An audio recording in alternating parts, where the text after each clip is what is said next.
Bonsoir tout le monde, ou bonjour, comme vous voulez. On se retrouve pour la critique de Ça, le film de Andrés Muschietti, une réadaptation qu'on attendait maintenant depuis un bon moment, euh, qui est un film d'horreur vachement culte, vachement mythique pour la génération des enfants des années 80, surtout des années 80. Oui, en effet, le téléfilm des années 90 qui était sorti les a pour beaucoup marqués, pour ceux qui l'ont connu. Donc voilà, Stas, de livre de Stephen King que je n'ai pas lu, téléfilm que j'ai un peu aperçu, j'ai vu que quelques extraits, mais je vais pas tarder à me faire vraiment le film en deux parties bientôt, là, pour voir un petit peu. Et si vous me suivez un petit peu, voilà, vous pouvez savoir que je suis pas vraiment en accord total avec le cinéma d'horreur. Déjà, je suis un peu flippette de base, et voilà, ça faisait 7 ans que j'avais pas vu un film d'horreur au cinéma, ce qui est beaucoup. Et, euh, et ça m'a fasciné. Vraiment, je cherchais depuis quelques temps, ça fait 3 fois encore que je refais cette critique, décidément j'ai du mal à faire mes critiques en ce moment, mais au moins ce qui est bien c'est que à force de la refaire, je sais ce qu'il faut que je dise maintenant, et effectivement je l'avais pas dit dans les deux premières prises, c'est fascinant comme film. Attention, fascinant ne veut pas dire que c'est grandiose, c'est excellent, ni que c'est fascinant dans le mauvais sens. Non, non, c'est fascinant dans... Je veux dire, c'est quelque chose qui forcément est hyper attractif, captivant. Captivant sans aucun doute. Et bah voilà, pondre cette œuvre-là comme ça de Stephen King, c'est pas facile parce que le bouquin apparemment est un véritable pavé. C'est forcément une œuvre qu'il faut développer en deux parties. Je voyais qu'il voulait il parlait de faire un seul film, ça aurait été une véritable catastrophe. Soit ça aurait duré 3h30 au moins, soit ça aurait été un film beaucoup trop cuté. Non, là je trouve que franchement, il y a quelque chose d'intéressant, et rien que pour ça, voilà, je vous laisse comprendre à quel moment je parle du clown et à quel moment je vais utiliser le démonstratif, mais rien que pour ça, le film comme le clown, enfin exactement ça, j'ai au moins renoué avec le cinéma d'horreur. Et bah, c'est un excellent point, et je suis pas déçu, bien que après, il faut quand même, voilà, il faut juger dans le bon sens du terme, il faut juger ce qui va et ce qui va pas. Quelques petites bévues, quelques petits bémols, mais il y a quand même du grand et du beau travail, de l'excellence qui se dégage. Et il était temps, vraiment. Qu'est-ce que ça fait du bien quand même, ça respire. Moi je trouve aussi que ça faisait plusieurs années qu'on manquait d'une entité, d'une figure horrifique vraiment satisfaisante et vraiment marquante dans le cinéma. Alors bien sûr certains vont se dire Conjuring, Annabelle, tout ça, mais moi je parle vraiment d'un personnage qui est marqué à l'égal de Scream, à l'égal de Chucky, de beaucoup d'autres, de Freddy, etc. Ça faisait quand même plusieurs années que soit on nous pondait des remakes, soit on faisait des films d'horreur en utilisant des objets, des outils, des mœurs comme Internet, etc., des trucs du quotidien. On revisitait le film de zombies façon Possession, etc., à l'instar de Rec. Enfin voilà, on essaie de revisiter les films d'horreur, mais on créait plus vraiment du personnage, on créait plus, comment dire, de la figure. On faisait plus de figure, on n'avait plus envie de créer vraiment des personnages absolument terrifiants et abominables. Et là, avec ça, on est servi, vraiment, et on n'est pas déçu. Donc, on fera comme d'habitude, partie non spoiler, pardon, et partie spoiler. Bien sûr, vous êtes dans la partie non spoiler pour l'instant. Au casting, Bill Skarsgård qui incarne donc le clown maléfique du film, ainsi que beaucoup d'enfants pour forcément jouer beaucoup d'enfants, plutôt des ados on va dire. Voilà, l'histoire se passe donc à Derry, une ville des États-Unis dans laquelle il y a particulièrement plus de disparitions et de meurtres que dans tout le reste des États-Unis, ce qui est déjà pas mal flippant de base. Et donc une bande d'enfants qui est considérée comme des véritables losers par tout le monde au collège. Au lycée, enfin je sais pas comment se découpent les classes aux États-Unis encore, je sais pas comment ça se passe, mais bref, voilà, ils ont l'adolescence, ils sont tous considérés comme des gros losers, et ils sont perturbés par des soudaines apparitions, des visualisations de leur peur, qui sont vraiment très flippantes, et ils ont tous ça en commun, ils décident de se réunir afin de comprendre ce qui se passe et de combattre donc cette entité maléfique et de la comprendre, qui n'est autre que ça, le clown maléfique de Derry. Donc il y a vraiment pas mal de choses à dire, hein. Je ne sais pas si je pourrais tout classer et tout mettre dans cette critique, mais ça ne sera pas passé inaperçu par rapport à ce qu'il y a eu en septembre. Il n'y avait pas grand-chose, je trouve, au cinéma. Mother, qui nous a pas mal troublé, qui m'a perdu totalement. Et ça, dont on avait beaucoup parlé, donc je pense pas que ce soit vraiment un chef-d'œuvre, c'est vraiment pas le film qu'on va retenir cette année, mais on se dira quand même, ça va rester, il y aura une postérité, ça je le pense, étant donné en plus que la suite est maintenant prévue pour dans 2 ans, donc on va encore être tenu en suspense pendant ce temps-là, et voilà, notre génération maintenant à nous, enfin toute la génération, toute la population maintenant actuelle va être marquée par ce film-là, comme je vous l'ai dit, par rapport à ce qui l'inclut comme nostalgie, ce qu'il va raconter, ce qu'il va réactualiser forcément, donc on remet au goût du jour euh, quelque chose. Alors c'est vrai que ça n'a pas été inventé forcément, puisqu'il y a déjà eu le téléfilm qui a déjà fait ça, mais c'est suffisamment réinventé pour que justement je dise que voilà, c'est pas un remake, ce n'est absolument pas un remake du téléfilm, donc c'est une réadaptation, et c'est pour ça que la figure horrifique, telle que je vous le disais au début du film, est vraiment bien renouvelée et retravaillée. Il y aura son côté négatif aussi par rapport à ça, parce que ça impose forcément d'utiliser certaines techniques maintenant qui sont qui sont extrêmement utilisées, alors que le téléfilm des années 90 était peut-être un peu plus un précurseur au niveau de certains effets, certains maquillages qui sont vite passés ringards, sont vite passés kitsch, mais c'est pas pour rien qu'on en a beaucoup parlé, c'était forcément quelque chose aussi qui venait un peu troubler, bouleverser et casser un peu une routine de film d'horreur qu'il y avait à l'époque, ou en tout cas venait instaurer un truc. Là, ici, on réutilise tous ces codes, mais avec une façon de faire différente, forcément.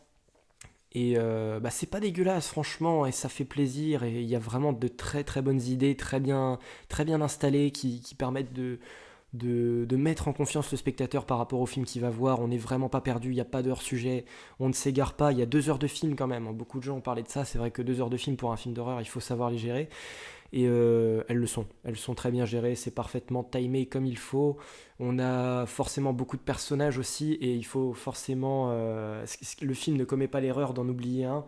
Ils sont vraiment tous très bien développés, tous très attachants. Euh, Vraiment classe, vraiment cool, hein. Ce sont des ados, alors c'est pas si compliqué que ça pour eux de jouer, je pense, des ados, parce qu'ils se mettent vraiment dans leur peau. Un enfant qui joue un enfant, c'est encore différent, parce qu'il faut vraiment qu'il s'adapte au contexte du film, mais là, des ados qui jouent le rôle d'ados, bon, ça fait mouche, hein, ça fait mouche très facilement. Des fois aussi, c'est pas facile, hein, ça veut pas forcément dire que c'est toujours réussi, mais on a vraiment très bien casté les ados, et ils se mettent bien dans le rôle, tout va très bien, ils ont un temps d'apparition qui est parfaitement bien géré, ils ont tous leur personnalité qui permet de créer un contraste entre certains personnages, un groupe hyper intéressant qui parfois a quand même bien sûr des décisions ou un courage un peu irrationnel, forcément, face à ce qui se passe. Face à l'idée de combattre ce clown, j'ai trouvé ça aussi parfois un peu... Enfin, j'ai trouvé leur réaction un petit peu trop brave. Mais sinon, voilà, tout est plutôt bien géré, une réalisation vraiment pas mal, avec une bonne ambiance, un décor assez cool aussi. C'est vrai que la ville est assez importante aussi dans l'histoire par rapport à tout ce qu'elle propose. Donc franchement une réalisation pas mal pour Andrés Muschietti qui avait déjà réalisé Mama. C'est donc son deuxième film d'horreur ici pour ça. Mama que je n'ai pas vu non plus, hein. Vraiment je suis là sur cette critique, tout ce qui tourne autour de cette critique, je ne suis pas du tout en connaissance de tout ça. Mais bon, mais ça donne envie de voir Mama, rien qu'en ayant vu ça. J'ai envie aussi de m'intéresser un peu à Andrés Muschietti, qui sera évidemment, si tout se passe bien, puisque d'ici là ça peut encore changer, mais bon, on espère, et puisqu'il l'est prévu en tant que réalisateur de la suite de ça. Ma scène préférée, évidemment, l'introduction, forcément la scène culte du film directement, que j'aimerais bien un peu analyser avec vous. Bon, elle est dans la bande-annonce, pour certains même, vous l'aurez peut-être vu en extrait de film. Enfin, j'ai vu un extrait, moi, lors de Seven Sisters. Ils avaient passé l'extrait de la scène de Georgie.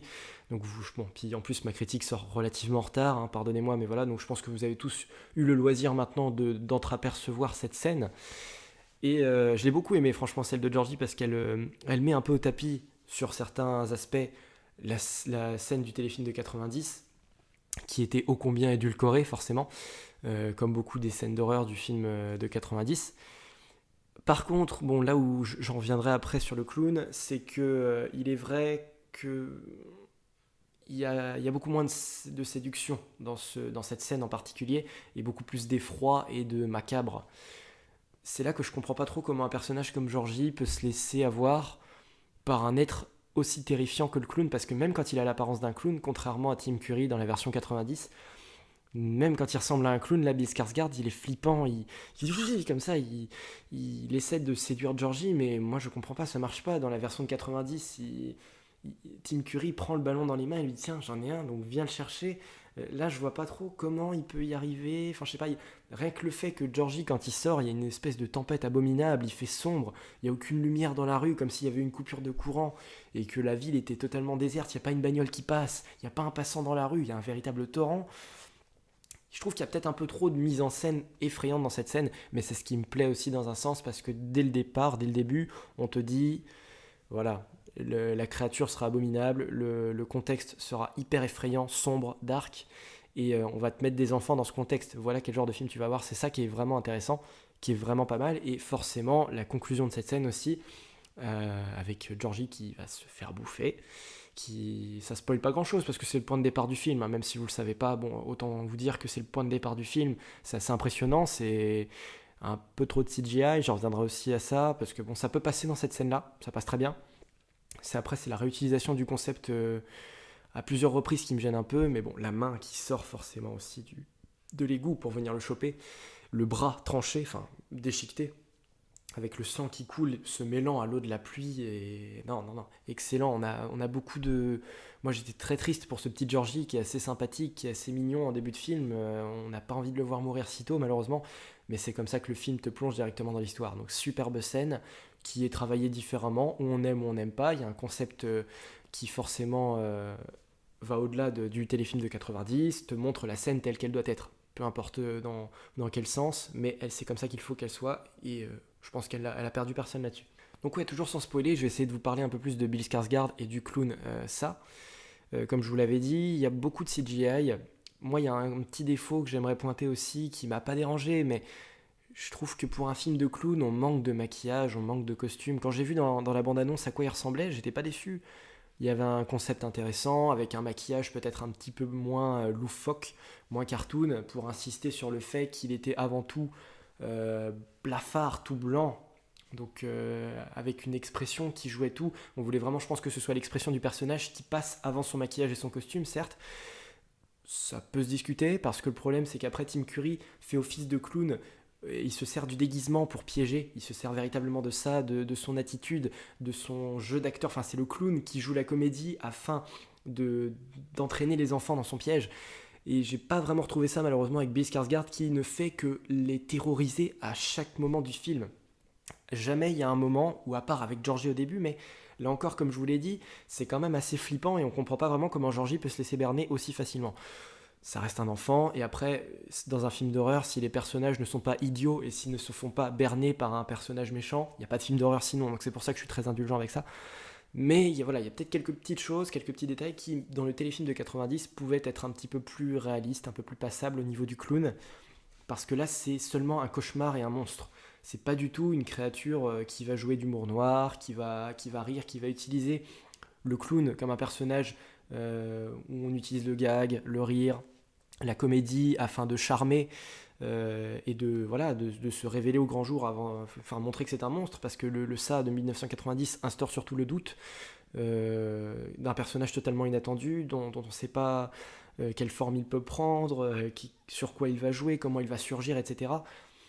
Là en plus avec la bande-annonce qui te spoil beaucoup, beaucoup, beaucoup des scènes vraiment effrayantes du film, comme maintenant en 2017 on se permet de faire de plus en plus de bandes annonces, 2, 3, et qu'elles passent en boucle sur internet, au cinéma, c'est pas dramatique, mais vraiment la plupart des scènes effrayantes étaient dans la bande annonce, toutes, pratiquement toutes, même j'ai pas du tout sursauté sur aucune des autres. Enfin voilà ce qu'il en est, reste que Bill Skarsgård est plutôt intéressant, joue bien, est un petit peu sous-exploité, je trouve qu'il parle pas beaucoup, ça malheureusement peu de dialogue autour de lui. Là encore une fois, c'est pour ça que j'ai préféré la scène de Georgie, c'est parce que c'est à ce moment-là qu'il y a le plus de répliques pour son personnage afin de l'expliquer. En plus, le doublage français est vraiment pas mal.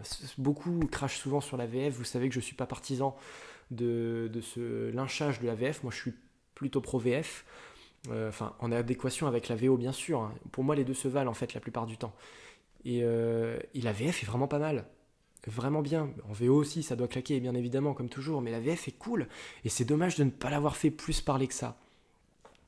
Ça ne parle pas plus que ça, dommage. Et il est toujours là à brailler, à sourire, à gueuler, comme ça, mais on retrouve moins, encore une fois, ce côté séduction, cette manipulation. C'est dommage. C'est un petit peu le sentiment que j'ai eu. En revanche, chacune des apparitions qu'il va prendre, j'en reparlerai peut-être un petit peu plus en partie spoiler, il y en a au moins une qui va vous affecter. Moi, je parlerai de la mienne en partie spoiler. Il y a une peur, enfin, d'un personnage, je ne sais pas si c'est sa peur ou si c'est la forme que ça a choisi de prendre, histoire de le piéger, parce que des fois, ça ne joue pas sur la peur. Bill, par exemple, c'est pas sa crainte qu'il va voir matérialisée en tant que ça, enfin que ça va choisir de prendre pour le berner, c'est plutôt son espoir. C'est ça qui est un peu bizarre, c'est que Bill, lui, se laisse tromper par son espoir. Les autres, c'est par la peur, c'est par le doute. Ça aussi, c'est pas forcément mal foutu parce qu'on utilise aussi d'autres systèmes de manipulation qui marchent bien. Et moi, il y a eu le mien, dont je vous parlerai en partie spoiler, mais il y en a au moins une parmi toutes celles que vous allez voir, au moins une des formes de ça va vous affecter plus qu'une autre, ne serait-ce que de le voir en clown, comme je vous l'ai dit, il est carrément plus cauchemardesque que Tim Curry. Donc forcément, rien que de le voir en clown, si vous êtes un peu sensible autour de ça, autour des clowns, je pense que rien qu'avec les apparitions de clowns, vous allez trouver votre compte au niveau de l'épouvante. C'est facile. Sinon, en dehors de ça, tout ce qui reste à dire en partie non spoiler, c'est qu'il y a beaucoup de références aux années 80, forcément fin 80, hein, parce que ça se passe en 88 et 89, donc on a Batman au cinéma, un Batman de Tim Burton, on a Freddy 5 aussi, il me semble, on a un poster de Gremlins, on a Street Fighter, comment dire, de références, hein, de plein de choses comme ça. Donc là c'est sympa, ce sont vraiment des Easter eggs, pardon, disséminés de ci de là dans le film, qui sont pas mal foutus, et ça se passe aussi forcément à cette période, dans les années 80, pour une bonne raison. Ça fera partie quand même des légers spoils, mais je pense que vous pouvez vous douter de pourquoi ça se passe dans les années 80, alors que le téléfilm se passait dans les années 50, enfin dans le bouquin ça se passe dans les années 50, en 57 et 58. Là, ils ont choisi de prendre les années 80 pour une bonne raison. Après, bon, il y a quand même aussi un gros fort accord, à un moment qui est la scène où il saute de la petite falaise dans le lac en contrebas qui est à 5-6 mètres en dessous. Euh, il saute, c'est pas un spoiler, mais il saute, il plonge, plouf, comme ça et tout. Et sur la scène d'après, on voit qu'il y a 50 cm d'eau. Autant vous dire que plusieurs dans la salle à ce moment-là, moi et mon pote, on s'est regardé, c'est quoi ce bordel? Il y a eu un petit problème de montage, un petit problème d'échelle dans le film, c'est pas bien méchant, mais c'était un fort accord assez grossier, dommage. Sinon, après, bon, tout ce que dégage le film est intéressant, il y a un usage des adultes qui est intéressant lui aussi par rapport à ce qu'il va proposer, je vous en parle pas trop, mais voilà, bon, ça fait partie du bouquin. Ça joue sur les peurs des enfants, hein. Et on verra ça dans la suite, comment ça va évoluer par rapport à ce qu'ils vont faire, par rapport à nos personnages. Mais là, c'est la peur de l'enfance, c'est la crainte du monstre dans le placard, des adultes qui ne comprennent pas, puisque ce sont aussi des ados, donc ils peuvent pas comprendre, ils peuvent pas ressentir, ils peuvent pas voir les mêmes choses que nous. Donc c'est une allégorie assez sympa, voilà, de l'adolescence, enfin une métaphore assez cool. On arrive vraiment à représenter par la peur, par la vie, par la mort, pas mal de problèmes d'un enfant, d'un ado et aussi d'un adulte, les problèmes en devenir, voilà, les risques aussi, voilà. Hein, c'est vrai que quand on est un enfant et qu'on voit ce film, on a peut-être plus trop envie après de sortir dans les rues. C'est pour ça aussi que le film, bien que moins de 12 ans, est destiné à un jeune public, chose qu'avait pas mal réussi à faire le Ça de 1990, c'est parce qu'on a envie aussi d'effrayer nos enfants avec ce film, ce qui est pas mal foutu, hein. On a envie de leur dire, bah tu vois, plus que jamais tu vois ce film, et plus après, mais plus jamais tu parles à un inconnu dans la rue, ou un inconnu te laisse parler. Voilà, ça je pense que c'est aussi un peu le pitch de départ de ça. Voilà, donc on va conclure cette partie non spoiler, allez le voir, il est très intéressant, il est très intelligent, c'est instructif. Ça permet d'avoir une bonne dose de nostalgie et de reformater un personnage et une histoire qui sont cultes, qui sont grandioses, qui sont finement travaillées, très intéressantes, malgré les petites faiblesses, malgré les changements qu'on peut parfois remettre en question, remettre en doute. c'est intelligent et rien que pour ça je suis très impatient de voir la suite. Et c'est du cinéma d'horreur intelligent où c'est bien rythmé, il n'y a pas que de l'horreur, il n'y a pas que de l'épouvante, il y a aussi des bonnes introductions, des bonnes...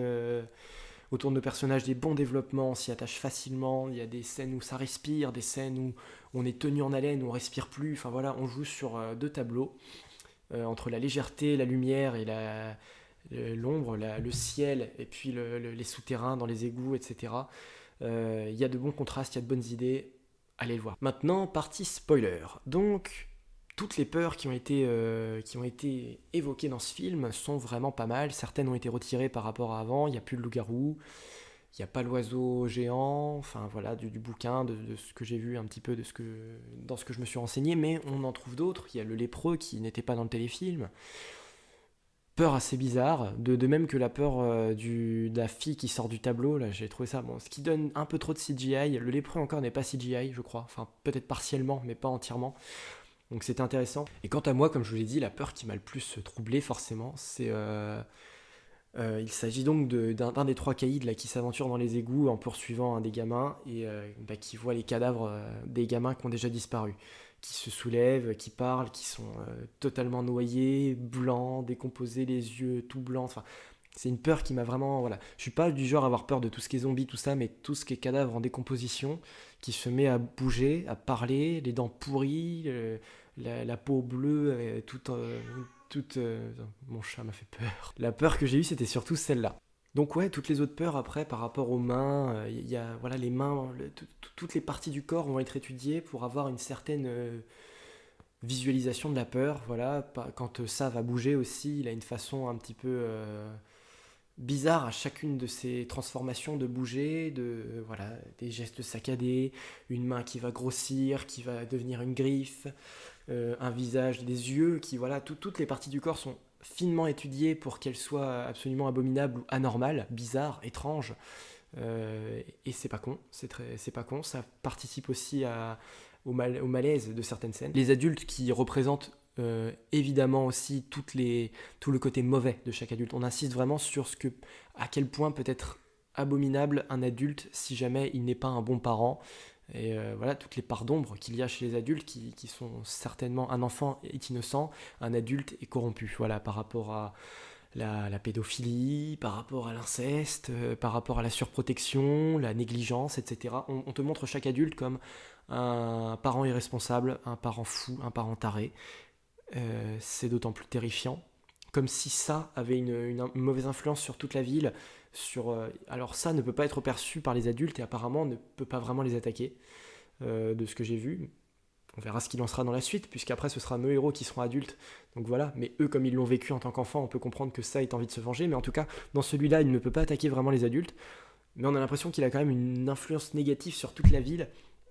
Et que forcément ça vient avoir une conséquence là aussi sur les enfants. Il va se servir aussi de ce petit enculé d'Henri là, qui est un serial killer en devenir. Il sait que c'est un véritable taré avide de violence, de sang, exactement comme ça, et que ça peut être un bon intermédiaire pour lui, Henri, de tuer ses victimes, et ensuite ça n'aura plus qu'à venir les bouffer. Donc il y a aussi une association, presque une alliance entre ça et Henri, que j'ai trouvé hyper intéressante. Vraiment classe. Et ouais, ça c'est pas mal aussi. Donc ouais, après comme j'ai dit, certaines scènes, bon, les enfants sont un peu trop courageux, n'hésitent pas à aller dans une maison abandonnée, n'hésitent pas à se faire berner facilement par ça. En fait, quand ils voient l'objet de leur peur, ils sont comme attirés par ça, par leur peur, et c'est bizarre, c'est un peu bizarre, mais bon, ça m'a pas gêné. Encore une fois, il faut que les persos soient idiots, il faut que les persos soient envoûtés, un petit peu dans un sens.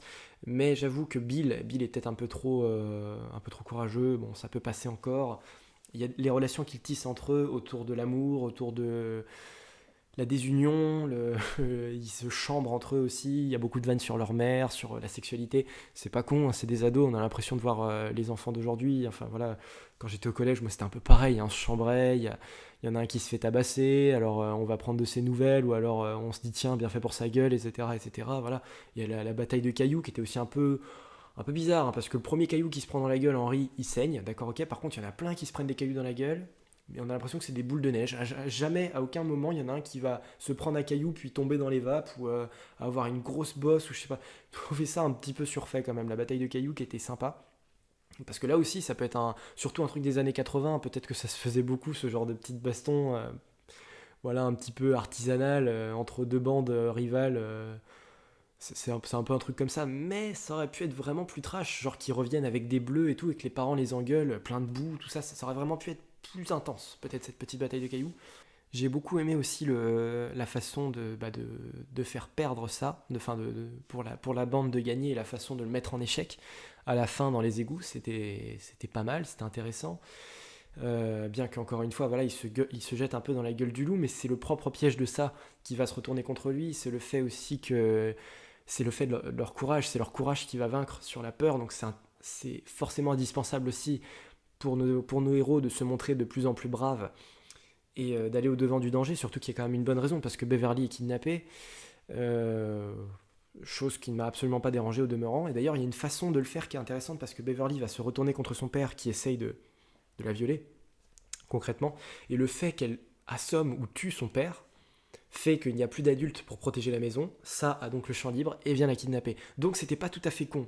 C'était vraiment bien amené, la façon dont elle va se faire capturer et l'idée que ça va se dire il y a au moins 2-3 clampins dans le groupe qui est amoureux d'elle, qui sont amoureux d'elle, donc ils vont pas la laisser crever, clairement. Il y avait une bonne utilisation de cette scène. Ensuite, il se retrouve dans les égouts avec tous les enfants qui flottent.